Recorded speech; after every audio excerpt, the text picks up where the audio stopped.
ब्रेकनंतर पुन्हा एकदा वाराणसीमध्ये आपण जातोय। आज वाराणसीमध्ये नरेंद्र मोदी काही क्षणामध्ये तिथे दाखल होत आहेत। साधारण 3 वाजता ही रॅली सुरू होणार होती नरेंद्र मोदींची, जी 7 किलोमीटरची असणार आहे, पण त्याला उशीर झालेला आहे।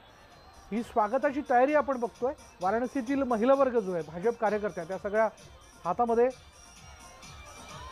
ओवाळणीचं ताट घेऊन नरेंद्र मोदींच्या स्वागतासाठी सज्ज आहेत। देशाचे पंतप्रधान नरेंद्र मोदींचा हा मतदारसंघ आहे आणि त्यांच्या स्वागताची ही जय्यत तयारी गेल्या काही दिवसापासून सुरू होती। कशा पद्धतीने त्यांचं स्वागत केलं जावं, काय त्याची रूपरेखा असेल, याबद्दल जोरदार तयारी होती आणि मोदींच्या घोषणा देत सगळ्या कार्यकर्त्यांमधला हा उत्साह जो तो बघायला मिळतोय।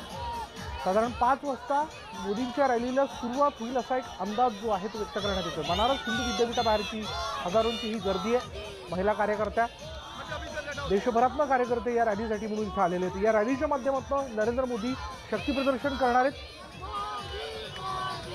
अर्थात उत्तर प्रदेश बरोबरच इतर राज्यांमधूनही भाजपचे कार्यकर्ते नरेंद्र मोदींच्या या रॅलीसाठी इथे उपस्थित झालेत। म्हणजे वाराणसीतले स्थानिक तर आहेतच आहेत, म्हणजे नरेंद्र मोदींना बघण्याकरता नेमकं ते काय बोलतात, कशा पद्धतीने सगळ्या जनतेचं अभिवादन स्वीकारतात हे बघण्यासाठी म्हणून सगळी जनता तिथली तर उपस्थित आहेच, पण त्याचबरोबर यात भर पडली आहे ते देशभरातल्या भाजप कार्यकर्त्यांची।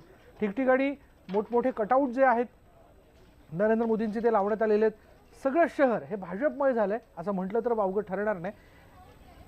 आणि आज संध्याकाळी रॅलीनंतर नरेंद्र मोदी याच घाटावरती गंगेची आरती करणार आहे। त्याची ही जय्यत तयारी झाल्याचं आपण बघतोय। गंगेची आरती खरं तर हा बघण्यासारखा सोहळा असतो, अत्यंत देखणा आणि डोळे दिपून टाकणारा हा सोहळा संध्याकाळी पंतप्रधानांच्या उपस्थितीत जे पार पडेल।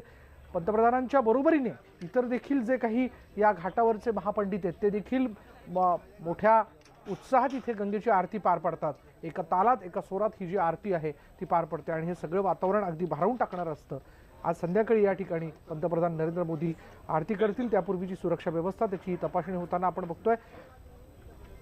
घाटावर देखील अगदी भगव्या रंगातले भाजपचे मोठमोठे बोर्ड लावल्याचं इथे बघायला मिळतंय। मोदींच्या स्वागताचे हे बोर्ड आहेत। नमो उत्सव या टायटल खाली खरं तर हे सगळं स्वागत केलं जाते।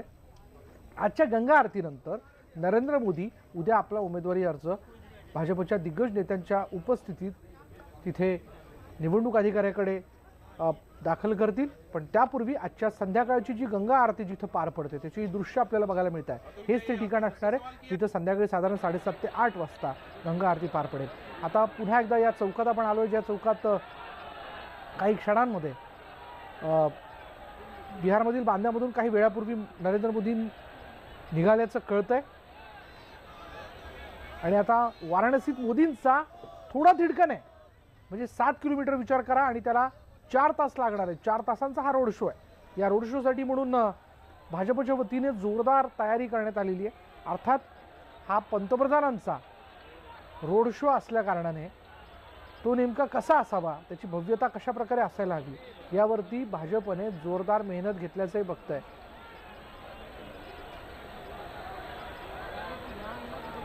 मोदी वाराणसीत पोहोचले असं कळतंय आणि काही क्षणांमध्ये ज्या ठिकाणी त्यांनी या चौकात येणं अपेक्षित आहे तिथे देखील ते पोहोचतील आणि तिथून त्यांच्या रॅलीला सुरुवात होणार आहे।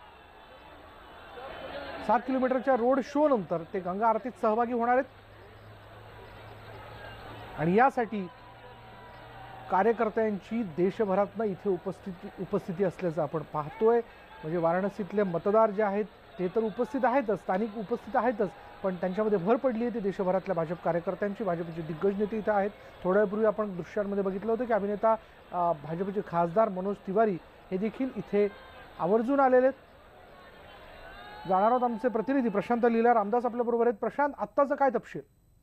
पंतप्रधान नरेंद्र मोदी हे वाराणसीमध्ये लँड झालेले आहेत।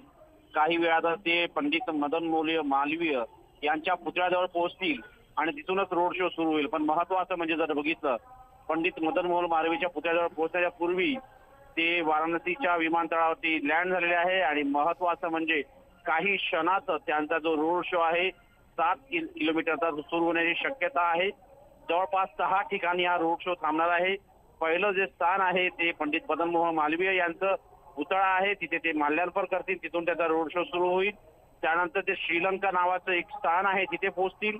त्यानंतर तिथून ते पहलवान लस्सीवाले धाबेवाले त्यांच्याकडे जातील. त्या मार्गाने समोर हे ते होत शेवटी ते बाबा विश्वनाथ मंदिरच्या मुख्य द्वारावर येतील. तिथून ते अश्वमेध घाटावर जाईल आणि तिथे गंगा आरती होईल. या जवळपास हा आता रोड शो सुरू झाल्यानंतर साधारणतः 3 ते 3.5 तास हा रोड शो चालण्याची शक्यता व्यक्त केली जात आहे. 7 किमीचा मार्ग आहे.